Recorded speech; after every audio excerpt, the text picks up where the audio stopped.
Hello বন্ধুরা, আমি আপনাদেরকে আজকে দেখাবো আমাদের গ্রামের বাড়ির একটি দৃশ্য। এটি গোপালগঞ্জ জেলার মুর্শিদপুর থানাধীন একটি গ্রাম। এই গ্রামে আমার জন্ম, এই গ্রামে আমি বড় হয়েছি। আমাদের বাড়ি, আমি আমার বাড়ির পাশের যে দৃশ্য, সেই দৃশ্যগুলো আমি আপনাদেরকে দেখাচ্ছি। এখানে একটি লাউ গাছ, আমার বাড়ির নিচেই, উঠানের নিচে পুকুর ঘাটের পাশে এখানে সরিষা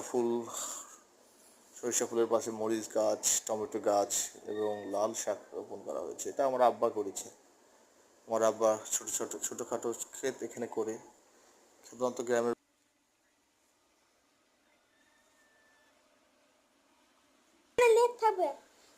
আবার আমি আপনাদেরকে দেখাতে চাই বাড়ির নিচনের দৃশ্যগুলো। যেখানে একটি লেবু গাছ আপনি দেখতে পাচ্ছেন। এই পাশে আমাদের বাড়ির পাশে একটি জমি আছে। বাড়ির সংলগ্ন এই জমিটায় ধানের চারা রোপণ করা হয়েছে। সেখানে কয়েকটি হাঁস, তারা হয়তো তাদের মতো করে এখানে কিছু খাচ্ছে।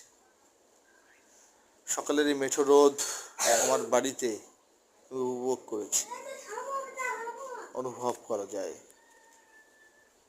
কতটা ভালো লাগে গ্রামের এই প্রাকৃতিক